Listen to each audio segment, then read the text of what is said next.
তা আমরা যদি ছোট নদী হই, আমাদের যদি সেই মহাসাগরের সাথে লীন হতে হয়, এই যে ছোট ছোট যে জলাশয়গুলো আছে এগুলো পার না হলে ওই মহাসাগরে যাওয়া যাবে না। এই নদীগুলো পার হওয়ার নামই হচ্ছে বৈষ্ণব অপরাধ। এই অপরাধ থেকে পার না হতে পারলে অবগাহনে আমাদের ত্রুটি হবে। আজকের আলোচ্য বিষয় এই বৈষ্ণব অপরাধ সম্বন্ধে আমরা অবগত না হলে আমরা আমাদের ভজন সম্পদ অগ্রগামী হতে পারব না। এখন দেখছেন হিন্দু মিডিয়া চ্যানেলটি সাবস্ক্রাইব করুন। কলির দাতা শিরোমণি, যার দেবার কমতি নেই, যিনি অনন্ত কোটি ব্রহ্মাণ্ডের মনুষ্য জীবকে নিজের জীবনকে উৎসর্গ করে দিয়ে জীবের হাতে ধরি পায়ে পড়ি যে মধুমাখা অমৃত প্রেমধন, আপনি কৃপা বলে মনুষ্য জীবের হস্তগোচরে দান করলেন সেই পরম প্রেমাবতার শ্রীমান নিত্যানন্দ প্রভুর শ্রীপাদ পদ্মেও দণ্ডবৎ প্রণতি। বঙ্গবসুন্ধরার পবিত্র শ্রীমিত্রিকা, গৌরমণ্ডলস্থিত পবিত্র শ্রীভূমি টেকেরহাট মহাদেব শিকদারের শ্রী বাসভবন শ্যামামায়ের মন্দির শ্রী অঙ্গনে পবিত্র মঙ্গলময় ভক্তিযজ্ঞের সুধাযজ্ঞের যে এক দিবসীয় ভাগবত কথামৃত রস সুধা আস্বাদন, এই আস্বাদনে পরম প্রাতঃস্মরণীয় পরম পূজনীয় পূজ্যপাদ শ্রী শ্রীল গুরু মহারাজের আতুল অতুল চরণে তাহার পবিত্র পদার বিন্দে এই অধমের বারবার প্রণতি দণ্ডবৎ। সম্মুখে সমাগত দূর দূরান্ত হইতে আগত পবিত্র কল্যাণময়ী মাতৃমণ্ডলী তথা শ্রদ্ধাশীল ধর্মশীল পবিত্র জ্ঞানাতীত শ্রী পিতৃবর্গগণ, সকলের আতুল অতুল চরণে এই দিনতি দীন দাসের সশ্রদ্ধ প্রণতি নিবেদন করছি। ভাগবতম রস সুধা কল্পে যে স্নাত হবার জন্য যেমন হৃদয়টা যখন তাপে পরিপূর্ণ হয়, স্নান অবগাহনের জন্য ফিরে যাই আমরা আমাদের নিকটস্থ কোনো পবিত্র গঙ্গা বা সরোবরে। পবিত্র গঙ্গায় বা সরোবরে স্নান করলে এই দেহের জ্বালা নিবৃত্তি হয়, হৃদয়ের জ্বালা কখনো যায় না।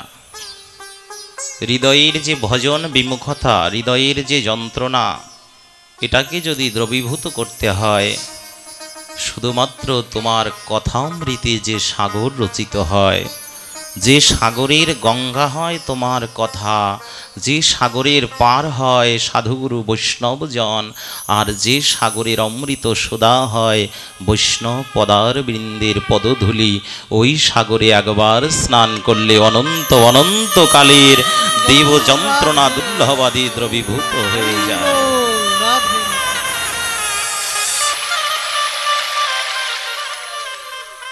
সেই পবিত্র গঙ্গায় স্নানে অবগাহন পূর্বক সেই সমবেত সুধাকাঙ্ক্ষীগণ যেন হৃদয়ের অনন্ত অনন্ত কালের যে পাপ পঙ্কিলতা, হৃদয়ে যে ভজন বিমুখতা, এই ভজন বিমুখতাকে একটু সরিয়ে যেন আনন্দ প্রেম সলিলে যতটুকু সময় এখানে বসে থাকি যেন হরি কথা অমৃতের মধ্যে ডুবে স্নানে যেন কোনো অপূর্ণতা প্রাপ্তি না হয়।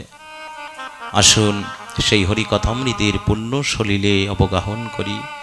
মধুর ভাগবত কথা অমৃত লহরী, একবারে প্রেমানন্দে বদন ভরে বল হরি হরি হরি বল হরি बोलिए भागवत महापुराण की जय जय श्री राधे রাধে। শ্রীমদ্ ভাগবতম সাক্ষাৎকার বৈষ্ণব মহিমা সম্বন্ধীয় আলোচনা এবং সমগ্র বিশ্ব মানবের তরে আমাদের জীবনের যে ভজন সম্পদ, আমরা যে ভগবানের নিত্য দাস হবার যে আকাঙ্ক্ষা জ্ঞাপন করছি, ভগবানের শ্রী চরণ কমলে যদি আমাদের যেতে হয়, সর্বপ্রথম হৃদয় থেকে অপরাধ শূন্য হতে হবে এবং সমগ্র অপরাধের মধ্যে সর্ব অপরাধ একসময় ধূলিসাৎ হবে। সকল অপরাধের ক্ষমা যোগ্য বটে, কিন্তু বৈষ্ণব চরণে ভক্ত চরণে অপরাধের অনন্তকালেও ক্ষমা নেই, যদ্যপি না তিনি নিজে কৃপা করে ক্ষমা না করেন। আসুন আমরা শাস্ত্র সম্বন্ধে একে একে অবগাহন করি এবং সেই শ্রীমদ্ ভাগবতম মহাপুরাণ আমাদের জানিয়েছেন সেই পবিত্র প্রেম ও নামরূপ যে প্রেম, এটা হৃদয় দিয়ে যদি ধারণ করতে হয়, তবে এই অপরাধের নদীগুলো পার না হলে, অপরাধের ছোট ছোট নদীগুলো পার না হলে নাম ও প্রেম সিন্ধুতে স্নান করাই যাবে না। নাম তো প্রেম সরোবর। যিনি ছোট নদীতে স্নান করেছে তিনি দীর্ঘ জল দেখেনি, যিনি সাগরে স্নান করেছে তিনি তরঙ্গ দেখেছে, আর যিনি মহাসাগরে স্নান করেছে তার থেকে উত্তাল তরঙ্গ তিনি দেখেছে।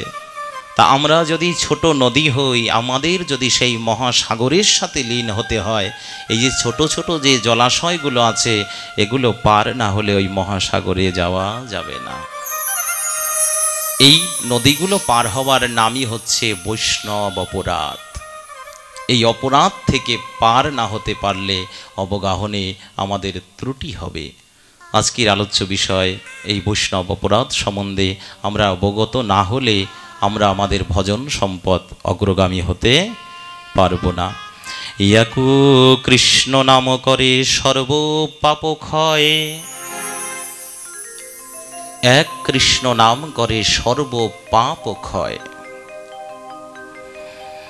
নববিধা ভক্তিপূর্ণ নাম হইতে হয়, এক নামেই আমাদের সর্ব পাপ ক্ষয় হয়ে যায়। শুধু তাই নয়, শাস্ত্র প্রমাণ করলেন নববিধা ভক্তিও সেখানেই জন্মে। নববিধা ভক্তির অঙ্গ প্রত্যঙ্গ সেখানেই প্রকাশিত হয়। অনন্ত অনন্ত কালের পাপ পঙ্কিলতা ওই নাম নাম প্রেম সরোবরেই চলে যায়, যদি শ্রদ্ধা চিত্তে অপরাধ শূন্য হয়ে একবারও সেই নামের প্রেমে ডোবা যায়। এ প্রসঙ্গে আরো বললেন, অনুসঙ্গ ফলে সংসার লয়, চিত্ত আকর্ষিয়া করে কৃষ্ণ প্রেমোদয়। হরিনাম কি করে? চিত্তকে আকর্ষণ করে। যেমন আমরা অনেক সময় বলি কৃষ্ণ মদন মোহন, কৃষ্ণ মদনকেও মোহিত করেছে। শ্রী রাধারানী মন মোহিনী। যে কৃষ্ণ এত বড় দুর্জয় কাম মদনকে মোহন করে ফেলে, মোহিত করে ফেলে, সেই ভগবানের মনকে যিনি হরণ করতে পারে তিনি করুণাময়ী রাধা ঠাকুরানী। তাহলে সেই মন মোহিনী করুণাময়ী রাধা ঠাকুরানী, যে নাম প্রেমে দুজনেই শ্রীবিগ্রহ, সেই নাম কি করে? মনুষ্য জীবের চিত্তকে আকর্ষণ করে, মনকে হরণ করে নেয়, মনকে ডুবিয়ে দেয়। এক কৃষ্ণ নাম যদি লয় বহুবার, তথাপি যদি তাহাতে নাবয় অশ্রুধার, বুঝিতে হইবে হৃদয়ে অপরাধ প্রচুর, তাহাতে না জন্মিল কৃষ্ণ বৃত্তাঙ্কুর। দাঁড়িয়ে বললেন, কতবার তো হলো, কতবার গ্রহণ করলাম, কতজনের বদন থেকে শুনলাম, কতজনের তো সঙ্গ করলাম, কই অঙ্কুরোদ্গমন তো হলো না। এই যে বীজটা যে হৃদয়ের মধ্যে আছে, কৃষ্ণ প্রেমের বীজ সুপ্ত অবস্থায়, এটা তো অঙ্কুরোদ্গম হলো না। বলছে বহুবার করেছ সত্য, বহুবার জপেছ সত্য, বহুজনের সঙ্গ করেছ, এটাও সত্য, কিন্তু হৃদয়ের কাছে, বিবেকের কাছে একবার প্রশ্ন করো, সেই নাম করতে করতে কি নয়ন দিয়ে এক ফোঁটা অশ্রু নির্গলিত হয়েছে? বিন্দুমাত্র অশ্রুতে কি একবার সিক্ত হয়ে ভগবদ চরণে আত্মসমর্পিত চিত্ত করে নাম গ্রহণ মাত্রই কি নয়ন থেকে অশ্রু জলে হৃদয় সিক্ত হয়েছে? পূজারী চন্দন পূর্বেই মার্জন করার আগে জল দ্বারা ওটাকে ধৌত করে। এবার ভক্তি চন্দনের পরে যখন ঘষা দিচ্ছে, চন্দন প্রস্তুত হলেই তো গোবিন্দ চরণে তুলসী যাবে। ভাগবত জানালেন এইখানে এই প্রসঙ্গটা এমন নয়, হৃদয় হচ্ছে শিলা, যে শিলা পাথর, দেহটা নিথর হয়ে গেছে। হৃদয়কে যদি শিলার মতো মনে করো, জগৎ জীবের কাছে ভজন বিমুখতা নিয়ে, সাধন বিমুখতা নিয়ে আমরা আমাদের হৃদয়টাকে, কোমল হৃদয়কে, ভজনের হৃদয়কে আমরা পাথর করেছি। এবার বলছে যদি পাথরও হয়ে থাকে, এবার ওই পাথরের উপরে নয়ন জল দাও। পাথরে যদি নয়ন জল দিতে পারো, এইবার মনটাকে, ভক্তি চন্দনটাকে বারবার ঘষো। যখন মার্জিত হয়ে যাবে, ঘর্ষণে চন্দন উৎপাদিত হবে, সুগন্ধি ছড়াবে। সাধু তো সুগন্ধিময়, কাউকে কখনো দুর্গন্ধ দেয় না, কটু কথা বললেও প্রেম দেয়। সেই সুগন্ধিময় হৃদয় চিত্তটা যদি গুরু গৌরাঙ্গ সেবায় নিবেদন করো, ভগবান কৃপা পূর্বক শ্রীচরণ তলে অনন্তকাল ঢেকে রাখবে। হৃদয় প্রেম ও কল্পতরুতে জীবন অবশ্যই পরিপূর্ণতা প্রাপ্তি হবে, কিন্তু সেই প্রেমের জগৎ, সেই নামময় জগতে যদি আমরা যেতে চাই, এই অপরাধ আবার দুই প্রকারের। বৈষ্ণব অপরাধের মধ্যেও বলছে দুই প্রকারের। একটা পূর্ব জন্মের সঞ্চিত অপরাধ, আরেকটা এই জন্মের কৃত কর্মের অপরাধ। পূর্ব জন্মের সঞ্চিত অপরাধে মন ভজনে বসে না। এই জন্মের সঞ্চিত অপরাধ আগামী প্রজন্মকে অধোজনিতে নিয়ে যায়, নির্মগামী দিকে নিয়ে যায়। যেমন জলের স্রোতধারা নির্মগানাং যথা গঙ্গা। গঙ্গার জন্মের পরেই ভগবান দিয়ে দিলেন তুমি নির্ম দিকেই ধাবিত হবে, ঊর্ধ্ব দিকে যাবে না। কিন্তু ভক্ত সুজন যারা, চতুর যারা, রসিজ্ঞ যারা, তারা যদি তোমার অমৃত জল সিঞ্চন করতে চায়, তা ভক্তির বায়ু দ্বারা যতবার টানবে ততবার উপরে উঠে আসবে। যেমন নির্মগামী গঙ্গা পাতালে রয়েছে, ওই পাতালের গঙ্গাকে আমরা যখন টিউবওয়েলের যে বাষ্প দ্বারা, বায়ু দ্বারা বারবার টানছি, আকর্ষণ করছি, তিনিও আমাদের কাছে ছুটে আসছে। ঠিক তদ্রূপ এই হৃদয়ের মনুষ্য জীবের যে আমাদের দুর্জনমের যে পাপ ও পঙ্কিলতা, এটা মনুষ্য জীবকে ভজন থেকে, কৃষ্ণ অনুরাগ থেকে, হৃদয়ের বিরাগ থেকে বহু বহু দূরে ঠেলে দেয়। এই জন্য বলে দুই দিকে আমাদের অপরাধ। এক রয়েছে পূর্ব জন্মের সঞ্চিত অপরাধ, আরেক রয়েছে এই জন্মের কৃত কর্মের অপরাধ, যার কারণে আমাদের দিব্য চক্ষু, দিব্য জ্ঞান প্রকটিত হয় না, দিব্য ভাবাপন্ন হতে পারি না, সঙ্গেও সেই মনোনিবেশ হয় না। সাধু সঙ্গ, বৈষ্ণব সঙ্গ লব মাত্রই হয়। লব শব্দটার অর্থ হচ্ছে এক, বলতে এটাকে যদি একটা সেকেন্ডকে 60টা ভাগে বিভক্ত করেন, যতটুকু ক্ষুদ্র সময়, এটা সহজে বোঝা যায় না, অত্যন্ত ক্ষুদ্র। বলছে সাধু দর্শনেই তো সর্বময়লা দ্রবীভূত হয়ে যায়। সঙ্গটা এমন হতে হবে যার দর্শনে যায় মনের ময়লা। সেই প্রসঙ্গেই আমাদের বৈষ্ণব আচার্য বৃন্দ, বৃন্দাবনের কুলতিলক চারি সম্প্রদায় ভুক্ত আচার্য মহন্ত মহারাজ, বর্তমান বর্ষণার প্রিয়াকুঞ্জের মুকুটমণি, মধ্য গৌরীয় বৈষ্ণব গগনের উজ্জ্বল নক্ষত্র, রাধা একনিষ্ঠ প্রাতঃস্মরণীয়, রাধা অনুরাগী পূজ্যপাদ অষ্টোত্তর শত শ্রী বিনোদ বিহারী দাস বাবাজি মহারাজ, তিনি তার ভক্তি ক্রম অন্তরায়, ভক্তি ক্রম বিকাশের অন্তরায় গ্রন্থে এই সাধু বা বৈষ্ণব অপরাধ সম্বন্ধে বিশেষভাবে আলোকপাত করেছেন। তার প্রসঙ্গ থেকেই আমরা একটু হরিকথামৃত আস্বাদন করব সেই বাবাকে ঘিরেই। বলছে, প্রথমত আমরা স্বাভাবিক অর্থে বলতে পারি বৈষ্ণব অপরাধ বলতে তার চরণে কোনো অবজ্ঞা করা বা তার কাছে কোনো বিরুদ্ধাচরণ করা, এটা আমরা স্বাভাবিক অর্থে এটা জানি। আজকে একটু বিশেষভাবে জানা প্রয়োজন। কেন বলছি, আমরা যে ভজন সম্পদটা, আমি আবার বলছি, হৃদয়ে যে ভজন সম্পদ আছে, যেটাকে নিয়ে আমরা সামনের দিন অগ্রগামী হব, এই ভজন সম্পদটা যদি খোলা রেখে দেন, চুরি হয়ে যায়, অপরাধ হয়ে যায়, তাহলে এগুলো নিয়ে আমাদের গন্তব্যে যাওয়া হবে না, সম্পদ পথেই রয়ে যাবে। এই কারণে এই সম্পদটাকে যদি সুরক্ষিত রাখতে হয়, এই অপরাধের দ্রব্যগুলোকে আগে বাদ দিতে হবে।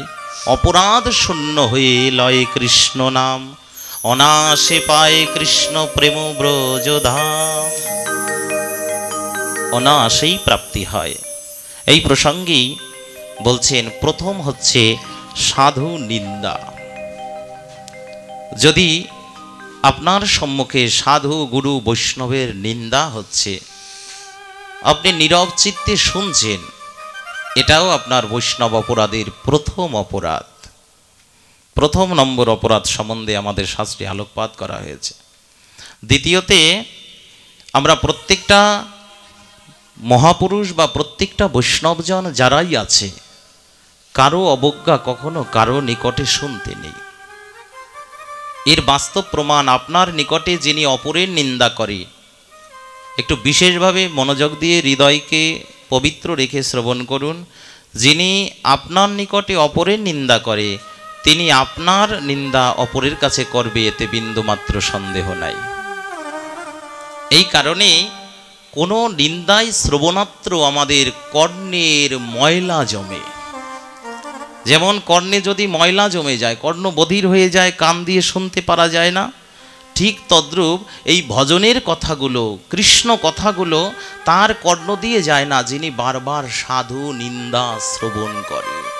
তার কর্ণের কপাটে বধিরতা প্রাপ্তি হয়, কর্ণে ময়লা পড়ে যায়, দরজাটার উপরে ময়লা দ্বারা আবৃত হয়ে যায়, এজন্য শুনতে নেই, কখনোই শুনতে নেই। পরবর্তীতে প্রত্যেকটা মনুষ্য জীবের গোচরে এর মধ্যেও রয়েছে দশবিধ নাম অপরাধ। এই দশবিধ নাম অপরাধকেও টপকিয়ে গিয়ে তার থেকে ভয়ঙ্কর বিষয় হচ্ছে বৈষ্ণব অপরাধ। দশবিধ নাম অপরাধ, ধাম অপরাধ, এগুলো থেকে পরিত্রাণ পাওয়ার জন্য বহুবিধ পন্থা আছে, কিন্তু বৈষ্ণব অপরাধ বড় কঠিন। এটাকে বহুতভাবে জোর দেওয়া হয়েছে। চৈতন্য মহাপ্রভু কলির পাবন অবতারী, তিনি বিশেষ রূপে প্রতিটা মনুষ্য জীবের গোচরে এই ভজনের কথাটা, এই উক্তিটা বারবার সাবধানতার সহিত বলেছে। এইখানে সাবধান থাকতে হবে। এখানে যদি আমরা সাবধানতা অবলম্বন না করি, তাহলে আমরা আমাদের ক্ষতি করলাম। আমাদের ক্ষতিটা কেমন? আমরা যে সম্পদকে আগলে রাখবো বিধায় এই মনুষ্য নরদেহ প্রাপ্তি হয়েছি, এই দেহ প্রাপ্তির একটাই কারণ, কৃষ্ণ চরণে আত্মনিবেদন, ভগবৎ চরণে আত্মনিবেদন, এটাই আমাদের মনুষ্য জীবনের একমাত্র কারণ।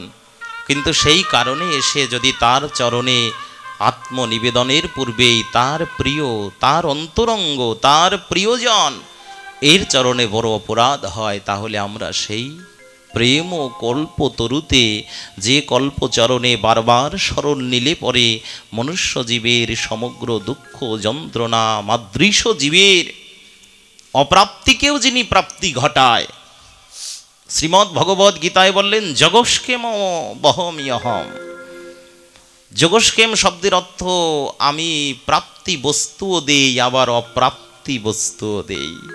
প্রাপ্ত বস্তু কি? এই জাগতিক জগতের সম্পদ। আর অপ্রাপ্ত বস্তু কি? যাহাকে যোগী পায় না যোগ সাধনে, ব্রহ্মা পায় না ব্রহ্মজ্ঞানে, সেই দুর্লভ গোবিন্দের শ্রীযুগল চরণ ভক্তকে দান করে। ভগবান ভক্তের জন্য এই দুর্লভ চরণ রেখে যায়। এটা হচ্ছে মনুষ্য জীবের অপ্রাপ্তির ধন, যেটা সহজে আমাদের প্রাপ্তি হতে পারে না, আমরা নিকটগামী হতে পারি না, যেতে পারি না। এই প্রসঙ্গেই আমাদের হরিভক্তি বিলাস আমাদের জানাচ্ছে, হন্তি নিন্দিত মুখ পদুপুষ্পেত বৈষ্ণবাভিনন্দিতে, ক্রদ্ধয়তে জাতিন হস্বাং দর্শনে পতনানি শত।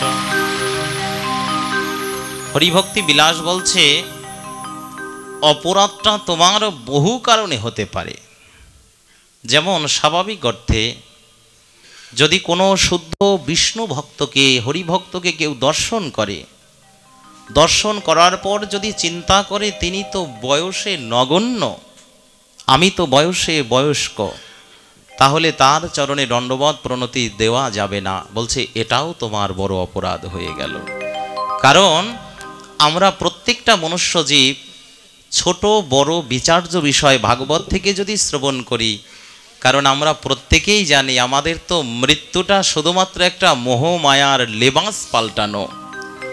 মৃত্যুটা যদি আমাদের পোশাক পাল্টানো হয়, তাহলে ছোট বড় বিচার্য বিষয়, যেটা দু ধরনের, পূর্বের অপরাধ বর্তমান অপরাধ, তাহলে পূর্বে কে কতটা ভজনশালী ছিল, কে কতটা অগ্রগামী ছিল, এটা বোঝা যাবে না।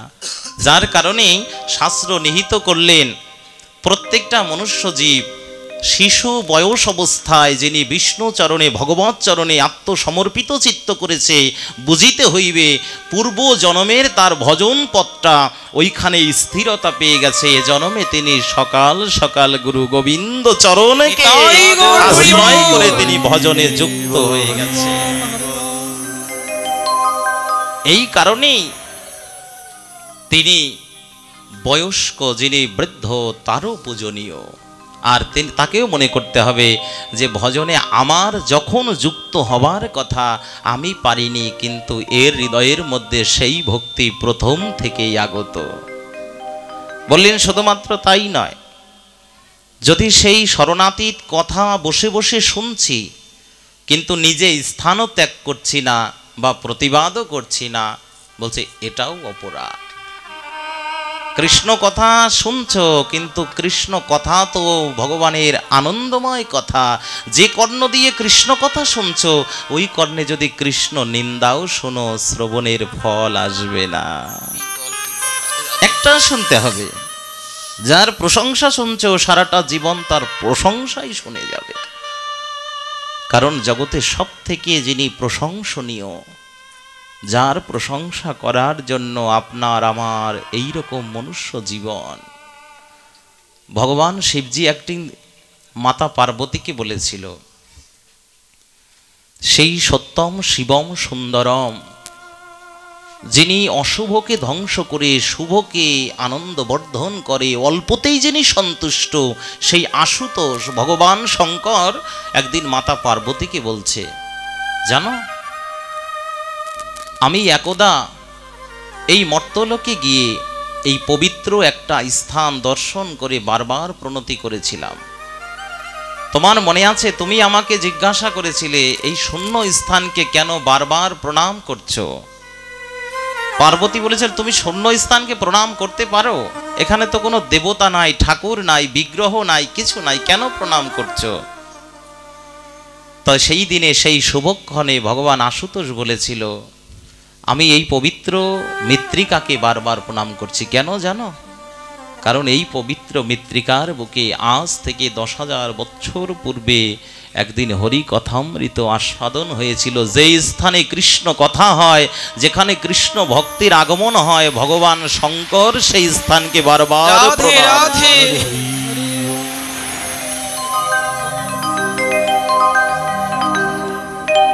ভগবান শঙ্কর আরেকটু বিশেষ রূপে বললেন, আমি পুনরায় আবার দণ্ডবত প্রণতি করছি। বলছে, কেন তুমি আবার প্রণাম করলে? বলছে, আজ থেকে আরো 10,000 বছর সামনে এই পবিত্র হরিদ্বার ও ব্রহ্মকুণ্ড তীরে সরস্বতী নদী তটে তীব্র বৈরাগ্যময় জীবন অবলম্বন করে মনুষ্য জীবের গোচরে যে কথা বন্ধন নাশ করে, যে কথা মনুষ্য জীবকে কৃষ্ণ পাইয়ে দেয়, সেই ভগবত কথায় প্রেম ও নিবস কল্পতরুতে পবিত্র অবগাহন করবে বিধায় হাজার হাজার সন্তজন, সাধুজন, বৈষ্ণবজন যখন সমবেত হবে, তাদের পবিত্র মৃত্তিকাকেও আমি বারবার দণ্ডবত করি। অতএব সেই বৈষ্ণব শ্রেষ্ঠ ভগবান শঙ্কর যদি এই প্রসঙ্গে আমাদের জানায়, অবশ্যই হৃদয় থেকে অপরাধ শূন্য না হলে এর প্রকৃত মর্যাদা দেওয়া যাবে না। এই প্রসঙ্গেই আমাদের চৈতন্য ভাগবত থেকে বৃন্দাবন দাস ঠাকুর, যিনি পূর্ব লীলায় ছিলেন কৃষ্ণ দ্বৈপায়ন বেদব্যাস, এই গৌর লীলায় তিনিই হচ্ছেন বৃন্দাবন দাস ঠাকুর। তিনি সেই তার শাস্ত্র উক্তিতে আমাদের মনুষ্য জীবকে জানাচ্ছে, মদ্যপেরে উদ্ধারিলা চৈতন্য গোসাই, বৈষ্ণব নিন্দুকেরে কুম্ভী পাকে দিলা ঠাই। অপূর্ব মাধুর্যময় কথা বলছে, মদ্যপেরে উদ্ধারিলা চৈতন্য গোসাই। মহাপ্রভুর কাছে বৃন্দাবন দাস ঠাকুর প্রশ্ন রাখছে, প্রভু, যিনি কলিযুগে মদ্যপান করলো, তোমার হরিনামে বিন্দুমাত্র রতি জন্ম নিল না, যিনি কোনোদিন হা গৌর বলে কৃষ্ণ বলে তোমার রাতুল রাঙাচরণে শরণাগত হলো না, সারাটা জীবন অপরাধ করতে করতে কাটালো দুই ভাই জগাই আর মাধাই, মদ্যপানে যারা মত্ত থাকলো, হরিনামে মত্ত হলো না, কিন্তু তুমি তাদেরকেও হরিনাম দিলে। এটা কেমন হয়ে গেল না? এটা একতরফা বিচার হয়ে গেল। প্রভু, তুমি তাকে উদ্ধার করলে, কিন্তু সেই উদ্ধারের ক্রিয়াকল্পে যখন বলছে বৈষ্ণব নিন্দুকেরে কুম্ভী পাকে দিলা ঠাই, চৈতন্য গোসাই বললেন, সেই মদ্যপায়ী জগাই মাধাইকেও আমি উদ্ধার করেছি। হরিনামের এমন আকর্ষণ তাদের হৃদয়কেও আকর্ষিত করেছে।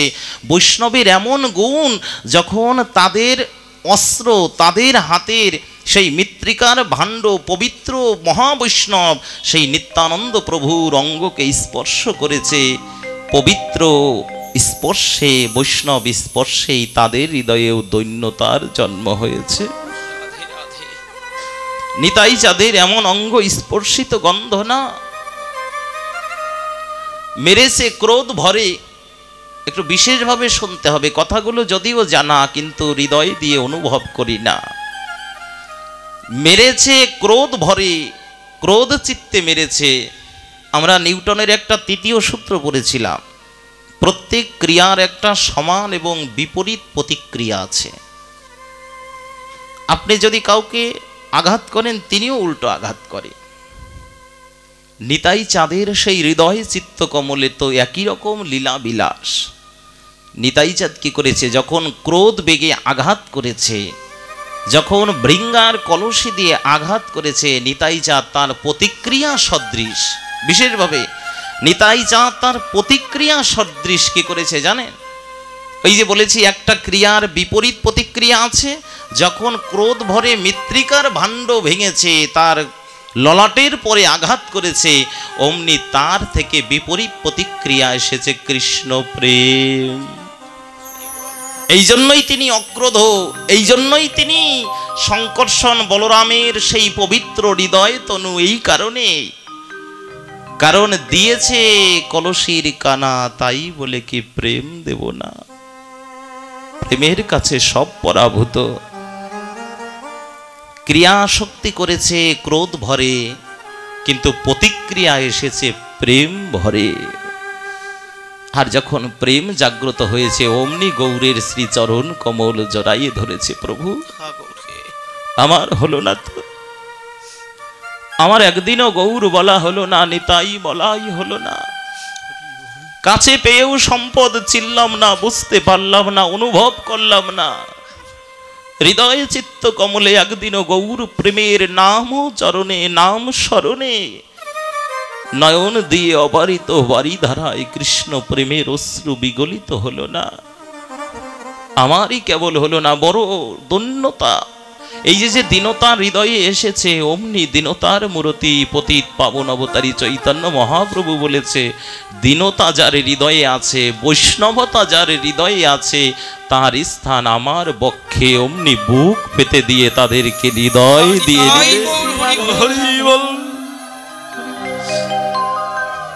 হৃদয় পেতে দিলেন।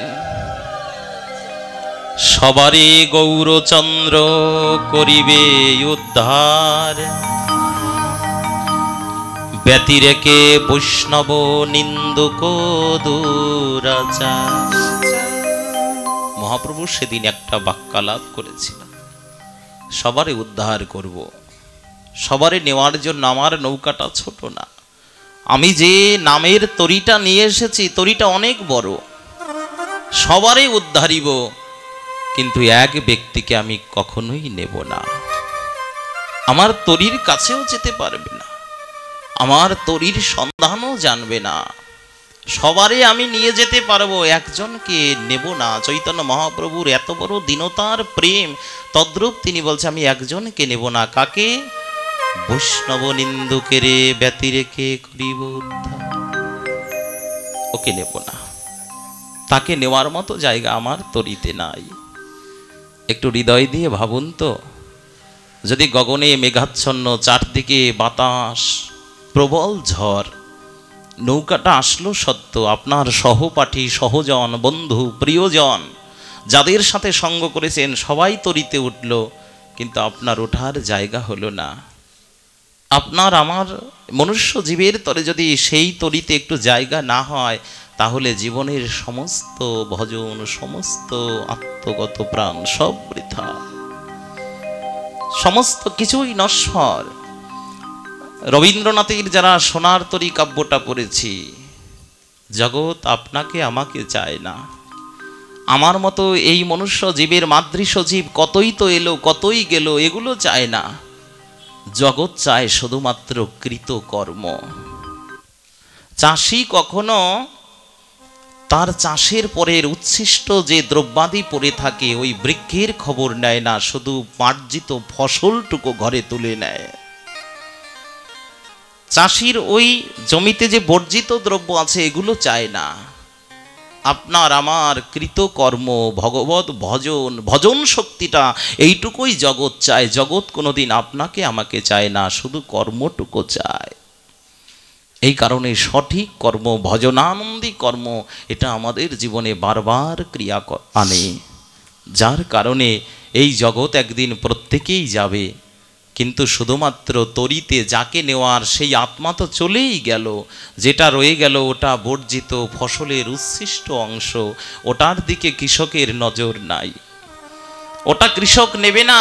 ভগবান যদি তাই হয়ে থাকে, যে ফসল রোপণ করেছে, আপনার আমরা যদি ফসল হই, আমাদের ফসলের যে সোনার ফল, ওটা হচ্ছে আমাদের কর্ম।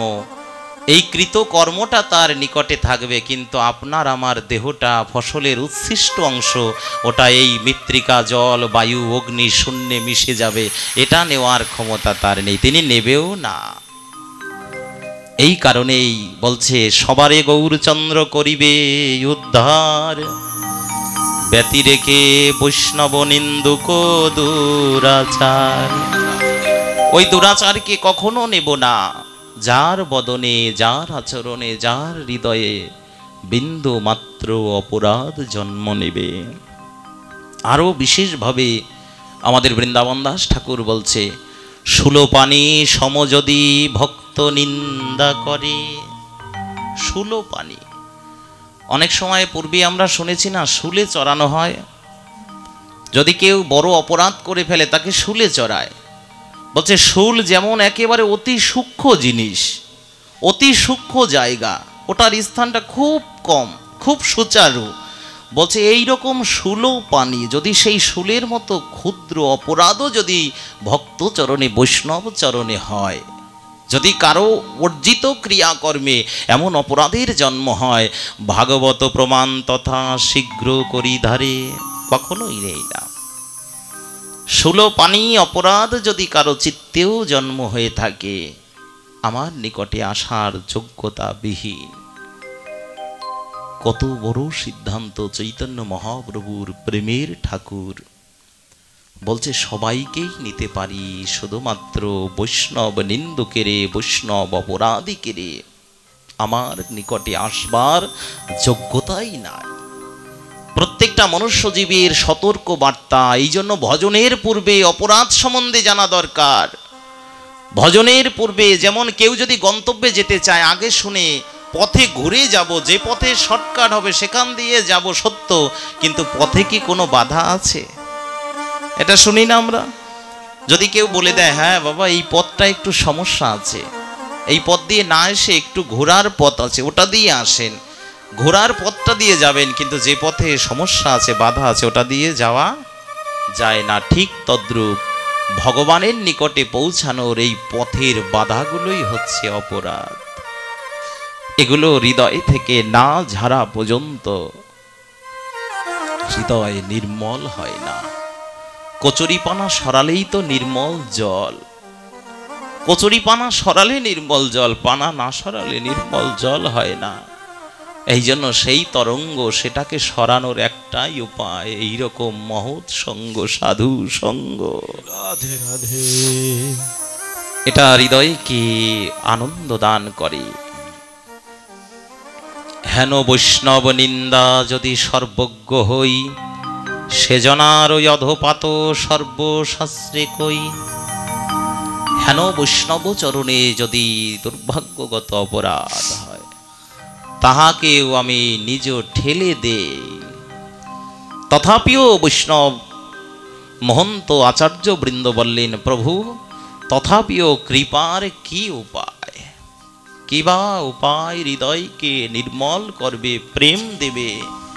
অমনি শাস্ত্র সিদ্ধান্ত দিলেন, সে জনার ওই অধপাত সর্বশাস্ত্রে কহি, সর্বমহাপ্রাশ্চিত্ত যে কৃষ্ণের নামে, বৈষ্ণব অপরাধ সেই নামিলয় ত্রাণে। প্রাশ্চিত্যের সর্ববিধান আমি দিয়েছি, বেদাদি শাস্ত্র, পুরাণাদি শাস্ত্রে যদি কেউ অপরাধ করে তাহারও বিধান দিয়ে দিয়েছি, শুধুমাত্র একটার বিধান দেইনি, বৈষ্ণব অপরাধের কখনো কোনো বিধান দেওয়া নেই। কেন দেইনি? এটা একমাত্র তার কাছ থেকেই প্রায়শ্চিত্ত হয়, অন্য কেহ দিতে পারে না। এই জন্য বিশেষভাবে অপরাধের যতই প্রায়শ্চিত্ত করি না কেন, হরি নাম গ্রহণ ভিন্ন অপরাধের প্রায়শ্চিত্ত নাই। যিনি হরিনাম করে, হরি নামই একমাত্র সর্ব অপরাধকে নাশ করতে পারে। হরি নাম মনুষ্য জীবের গোচরে এইরকম নানাবিধ অপরাধকে মনুষ্য জীবনে সানন্দ ফিরিয়ে আনতে, সর্ব অপরাধ থেকে পরিত্রাণ পাবার পথটাই হচ্ছে হরি নাম গ্রহণ। কারণ নামের উপরে, নাম যিনি করেন, যিনি নামাশ্রয়ী ব্যক্তি, সেই নামাশ্রয়ী ব্যক্তির আর দ্বিতীয় প্রায়শ্চিত্ত লাগে না। এই কারণেই সিদ্ধান্ত দিলেন, যদি বৈষ্ণব অপরাধ উঠে হাতি মাথা, উপারিয়া সিন্ডে তার শুকে যায় পাতা। আচার্য বরেণ্য পূজ্যপাদ বলছে, হৃদয়ে যে ভক্তি লতাটি আছে না, নাম অপরাধ, দশবিধ ধাম অপরাধ, এগুলো একটা একটা হৃদয়ে সঞ্চিত হলে ভক্তি কল্প তরুর পাতাগুলো ছিঁড়ে ছিঁড়ে পড়ে, বৃন্তগুলো থেকে পাতা পড়ে যায়। মহাজনগণ দাঁড়িয়ে বললেন, যদি বৃক্ষের পাতা পড়ে যায়, শাখা কেটে ফেলে, তারপরে বৃক্ষ বাঁচে। বৃক্ষের যদি কেউ শাখা কেটে ফেলে, পাতা পত্র ফলকগুলো যদি ফেলে দেয়, তাও বৃক্ষ জীবিত থাকে। চৈতন্য মহাপ্রভু বলছে, কিন্তু বৃক্ষের মূল যদি কেউ উৎপাটন করে, তাহলে ওই বৃক্ষ আর জীবিত থাকে না। তদ্রূপ এই বৃক্ষের মূল তখনই উৎপাটিত হয় যখন নিজে বৈষ্ণব অপরাধে যুক্ত হয়ে পড়ি। বৃক্ষের মূল উৎপাটিত হয়ে যায়, মূল ছিন্ন হয়ে যায়, ছেদন হয়ে যায়, ওই বৃক্ষ আর বাঁচে না। বৃক্ষ কল্পতরু আর কখনোই হৃদয়কে প্রেম দান করে না, শীতলতা দান করে না। বলছে কল্পতরুর নিকটে যে যাহা চায় তাই প্রাপ্তি হয়, কিন্তু সেই কল্পতরুর বৃক্ষের মূলটা যদি ছেদন হয়ে যায়, উৎপাটিত হয়ে যায়, ওটা থেকে কিছু আশা করা যায় না। ঠিক তদ্রূপ আমাদের হৃদয়ে যে ভক্তি কল্পতরু আছে, ওই বৃক্ষটার মূল উৎপাটিত হয়ে যায় শুধুমাত্র বৈষ্ণব অপরাধীর কারণে। এই জন্য যদি বৃক্ষকে বাঁচাতে চান, হৃদয়ের ভক্তি বৃক্ষটাকে যদি বাঁচাতে চান, হৃদয় থেকে এই অপরাধগুলো আস্তে আস্তে সরাতে হবে। অনুভবের বিষয় এটাই, আমাদের বিবেক যতদিন পর্যন্ত জাগ্রত না হয়, দিব্য জ্ঞান ভাবাপন্ন না হই, ততদিন বুঝতেই পারি না যে অপরাধ কি করছি। কারণ আমি যদি অপরাধ সম্বন্ধে অবগত না হই, তাহলে এগুলো হৃদয়কে বারবার করাঘাত করবে, বারবার ওই পথেই হাঁটবো। যদি না জানি যে পথে বিপদ আছে, ওই পথে গেলেই বিপদ ঘটবে। ঠিক তদ্রূপ মনুষ্যজীবের কাছে ভাগবত বলছে, এই কারণেই তোমাদের গোচরে, তোমাদের কর্ণমূলে এই সিদ্ধান্ত জানালাম, যাতে সেই পথ দিয়ে কখনো হেঁটো না। আর যদি হেঁটে থাকো না, তাহলে হৃদয়ের কল্পতরু বৃক্ষ, প্রেম বৃক্ষ, ভক্তি বৃক্ষ, এটা মূল ছেদন হয়ে যাবে যতবার বৈষ্ণব অপরাধ কর্ণ দিয়ে শ্রবণ করবে। তথাপিও নিন্দানং কুর্বন্তি যে মৃডা বৃষ্ণাবিস্ফাতি শরণম মহাত্মানম পতন্তি নিভৃতি শ্রদ্ধং মহাভৈরব সন্ধে। আমাদের স্কন্দ পুরাণ, সেখানে সিদ্ধান্ত দিলেন, আমাদের যে 18খানা পুরাণ, এই পবিত্র পুরাণাদি গ্রন্থের স্কন্দ পুরাণে বর্ণনা করলেন, মনুষ্য জীব এই দেহগত প্রাণ বা দেহগত ধর্ম নিয়ে, আত্মধর্ম নিয়ে শুধুমাত্র দেহ রক্ষা করেই মনুষ্য জীবন চলবে না, আত্মাকেও রক্ষা করা চাই। দেহ রক্ষাটা কেমন? যেমন জড় দেহে দুঃখ, রোগ, ভোগ, শোক এগুলো আসবেই, কিন্তু হৃদয়ে সেই আনন্দ, সেই ক্ষণিকের চিন্তা, যতই দুঃখ আসুক, যতই কষ্ট আসুক, আমরা তো তার সন্তান, অমৃত সন্তান, প্রভুর নিকটের সন্তান, একদিন তার কাছে যেতেই পারবো। এই দৃঢ় প্রতিজ্ঞা, দৃঢ় প্রতিশ্রুতি, এটা হৃদয়কে বড় আনন্দ দেয়। এই সিদ্ধান্তই বলছে, যে সকল মূঢ় ব্যক্তি বৈষ্ণবের নিন্দা করে, তাহারা পিতৃকুল সহিত, আমাদের যে পূর্ব পিতৃকুল আছে, এই যে দেখুন, কারো বংশে যদি কৃষ্ণ ভক্ত করায় জন্মগ্রহণ, এক ভক্তের পারণে পায় বিষ্ণু চরণ চরণ। একজনের কারণে ভগবত নিকটে যাওয়া যায়, আবার একজনের কারণে সর্ব কিছু ক্ষতিগ্রস্ত হয়। পবিত্র পবিত্র মহামানবের এই পবিত্র লক্ষণে, পবিত্র গুণে মানুষ বারবার শরণাতীত কালে ডুবে যায়, অধোজনিতে চলে যায়। এই কারণেই বললেন যে রৌরব পর্যন্ত পিতৃকুল সহিত চলে যায়, যদি কারো হৃদয় চিত্তে এই অপরাধের অঙ্কুর একবার গজায়। দেখবেন পরগাছা হয় না, যদি বৃক্ষে, যে বৃক্ষে পরগাছা হয়ে যায়, ওটা ওই বৃক্ষটাকে বাড়তে দেয় না, বৃক্ষটাকে আস্তে আস্তে নষ্ট করে ফেলে, ওটাই বৃদ্ধি পায়। ঠিক তদ্রূপ কল্পতরু ভক্তি বৃক্ষের সাথে যদি অপরাধ রূপ পরগাছা জন্ম নেয়, তাহলে ভক্তি বৃক্ষটাকে বিকশিত করে না, হৃদয়কে কখনো প্রেম জগতে নিয়ে যায় না। এই সিদ্ধান্তে আরো বললেন, জন্ম প্রভৃতি যৎকিঞ্চিৎ সুকৃদং দ্বীপ সমুৎপজ্জিত নাশমায়তি সর তৎসর্বং প্রিয়ামেদ যদি বৈষ্ণবানাং। যিনি বৈষ্ণব সমাজকে, ভক্তগণকে কষ্ট দেয়, ক্লেশ দেয়, দুঃখ দেয়, যন্ত্রণা দেয়, আত্মঘাতী করে, কারো প্রতি প্রহার করে, কারো প্রহার হচ্ছে ওটা দর্শন করে, তথাপিও শাস্ত্র বর্ণনা দিলেন তার জন্মান্তরিত যত পুণ্য আছে সব নষ্ট। এইবার আমরা প্রতিটা বিশ্ব মানব, সনাতন সভ্য জাতি, আমরা কত সুন্দর, আমাদের ভগবান এত বড় সিদ্ধান্ত দিয়েছে যে কারো হত্যা হচ্ছে, কেউ কাউকে প্রহার করছে, এটাও তুমি নির্মমভাবে শুধু তাকে দেখলেই চলবে না, ওটাকে প্রতিহত করতে হবে। ভগবান এমন দিব্য প্রেমময়, যে ধর্মে কোনো হিংসা নাই, জাতাজাতি নাই, যে ধর্মের শুধুমাত্র প্রেম, হৃদয় দিয়েও যাকে অনুভব করা যায় না। বলছে অপরাধ শুধুমাত্র তার চরণে না, বলছে হৃদয় দিয়ে তার অকল্যাণ চিন্তা করছো, এটাও অপরাধ। হৃদয় দিয়ে তার অকল্যাণ চিন্তা, তার অনিষ্ট করার চিন্তা, এটাও বড় একটা অপরাধের মধ্যে মনুষ্য জীবকে নিম্ন স্তরে নিয়ে যায়, অধোজনিতে নিয়ে যায়। এই সিদ্ধান্ত দিয়ে আমাদের ভাগবত সেই প্রসঙ্গেই বলেছে, পূজিতৈব ভগবানং বিষ্ণু জন্মাত শতরপি প্রসাদয়তি ন বিশ্বাত্মা বৈষ্ণবে চা পরমানিতম।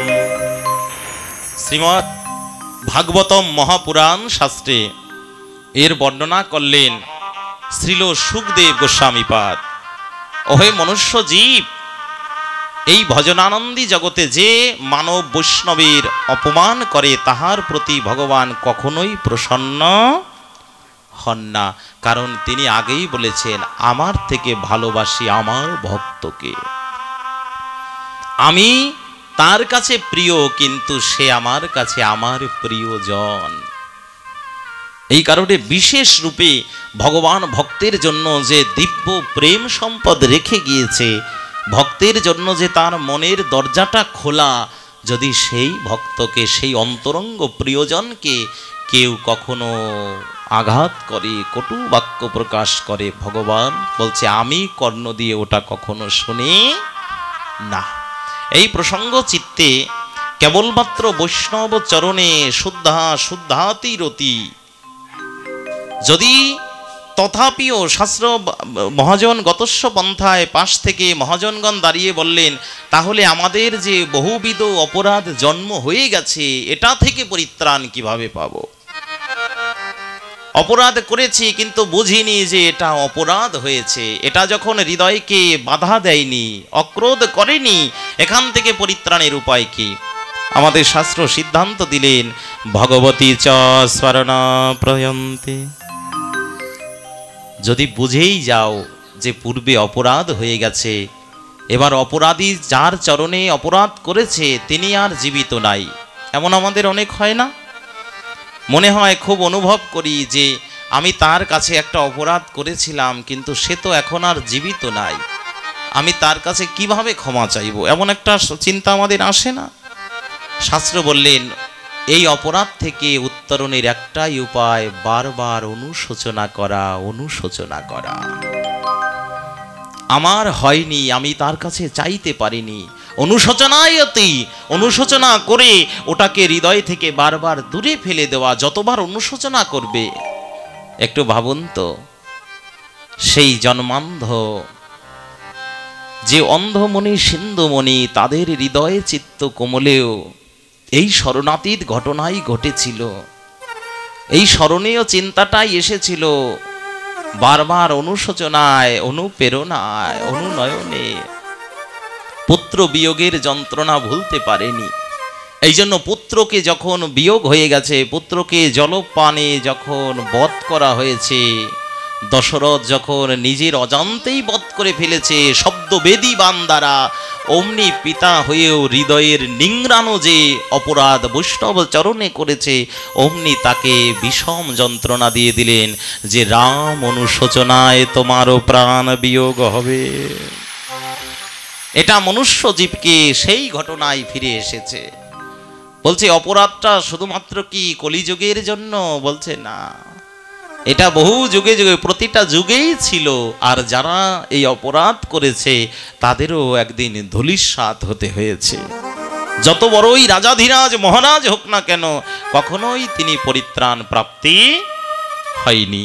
তথাপিও প্রত্যেকটা মনুষ্য জীবের গোচরে আমাদের শাস্ত্র প্রবক্তি বর্ণনা করলেন, এই অপরাধ সদৃশ মনুষ্য হৃদয়কে যদি সুশীতল করতে চাও, আনন্দময় করতে চাও, যেমন আমরা অনেক সময়তে চিন্তাগত হই যে আমরা নিজেরা অনেক সময় যেমন যারা একত্রিত বেশি জনের সাথে চলে, অনেক বৈষ্ণবের সঙ্গ করে, কোনো ক্ষেত্রে এক বৈষ্ণবের সঙ্গ নিতে গিয়ে অপরের কথা আবার নিন্দা চলেও আসে। এই প্রসঙ্গে আমাদের ভাগবত জানিয়েছিলেন, হে মনুষ্যজীব, যদি এমন অবস্থা প্রাপ্তি হয় তাহলে যেটা না বলা প্রয়োজন, নির্বাক থাকাটাই শ্রেয়, শুনবেও না এবং তথাপিও ওই স্থান পরিত্যাগ করবে। কারণ বিষ্ণু ভক্ত ভগবান এবং ভগবানের ভক্তের নিন্দা কখনো কর্ণ দিয়ে শোনে না, শুনতেও তিনি পারে না। যার কারণে এই প্রসঙ্গক্রমে সিদ্ধান্ত দিয়েছিলেন, জানো এই অপরাধে কি হয়েছিল? আমরা অনেকেই জানি যে আমাদের মহামুনি মারীচি, এর 6 পুত্র ছিল। এই মারীচি মুনির 6 পুত্রগণ একদা আমাদের প্রজাপতি দেব পিতামহ ব্রহ্মা যখন নিজ কন্যার প্রতি কামবেগে আসক্ত, তখন সেই মারীচির 6 পুত্র ওই দৃশ্য দর্শন করে হেসেছিল, নিজেরা একটু আনন্দ উল্লাস করেছিল। দেখছে মারীচি মুনির 6 পুত্র প্রজাপতি দেব ব্রহ্মা যখন নিজ কন্যার প্রতি কামবেগে আসক্ত ধাবিত হচ্ছে, দৌড়াচ্ছে পিছনে, অমনি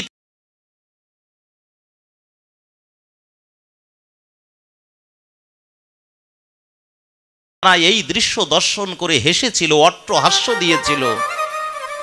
এই যে প্রজাপতি দেব ব্রহ্মা পিতামহ ব্রহ্মার চরণে, ভক্তের চরণে এই যে অপরাধ হয়েছিল না, দেখুন ভাগবত কত সুন্দর প্রসঙ্গ। এই কারণেই তাদেরকে জন্ম দিলেন দেবকীর উদরে।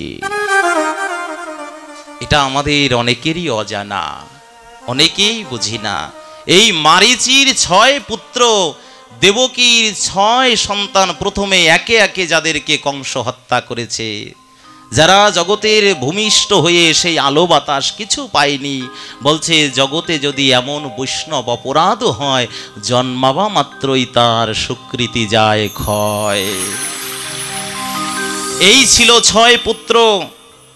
আর 7ম কন্যা সাক্ষাৎ যোগমায়া যোগেশ্বরী, আর 8ম গর্ভেই জন্ম নিলেন সাক্ষাৎ ভগবান। বলিয়ে ভগবান কৃষ্ণচন্দ্র কি জয়। জয় জয় শ্রী রাধে। এই ভগবান, এই যে মারীচির 6 পুত্র বৈষ্ণব অপরাধ দোষে দোষী, এই জন্য উদর হয়েছে, জন্ম হয়েছে কিন্তু পবিত্র গর্ভে। এই যে দেখুন অপরাধটা আমি পূর্বে বলেছিলাম, এক অপরাধ পিছনের জন্ম থেকে নেওয়া, আর একটা এই জন্মের। তাহলে পিছনের জন্ম থেকে কারা নিল? বলছে মারীচির 6 পুত্র পূর্ব জন্মের অপরাধ নিয়ে জন্মগ্রহণ করেছে পবিত্র গর্ভে, কিন্তু ভজনের সুযোগ পায় নাই, ভগবত ভজনে আবৃত্ত হতে পারে নাই। কি করেছে? জন্মিমা মাত্রই দুরাচারী কংস প্রত্যেককে একে একে আঘাত করে প্রাণ নিয়ে নিয়েছে। এই কারণে খুবই ভয়ানক। এটা হৃদয়কে ভয়, যন্ত্রণা, দুঃখ, ক্লেশ, মোহ দ্বারা মানুষকে দিন দিনান্তর নষ্ট করে দেয়, দিন দিনান্তর তাকে পতিত করে দেয়, ফেলে দেয়। এই কারণে আমরা প্রতিটা বিশ্ব মানব যেমন স্বাভাবিক চিত্তে, শাস্ত্র বর্ণনা করেছিলেন, যদি কেহ খুব উচ্চ স্তরেরও বৈষ্ণব হন এবং তিনি যদি নগণ্য ছোট বৈষ্ণবদের সাথে সঙ্গ করিতে, তাতেও যদি তার হৃদয়কে মনকে আকর্ষয়তি ভগবত ভজনে বিমুখতা প্রদৃশ, যদি কোনো বাবাজি শুদ্ধাচারী সন্ন্যাসীও গৃহস্থ বৈষ্ণবের প্রতি বিন্দুমাত্র অপরাধ করে, ওটাও তার জীবনকে বারবার করাঘাত করে ফেলে দেয়। শাস্ত্র থেকে বলছি সেই সিদ্ধান্ত, অধিকারী বৈষ্ণবের না বুঝি ব্যবহার, যে জন নিন্দয়ে তার নাহিক নিস্তার, অধম জনের যে আচরণ ধর্ম, অধিকার বৈষ্ণবেরও সেই মতো কর্ম, অতএব ভজন অধিকারী জন, তথাপি কৃষ্ণচরণে যাহার আত্মনিবেদন, ভগবদ চরণে যেবায় আত্ম নিবেদিল, তাহার নিন্দায় তার সকল সুকৃতি গেল। রাধে রাধে।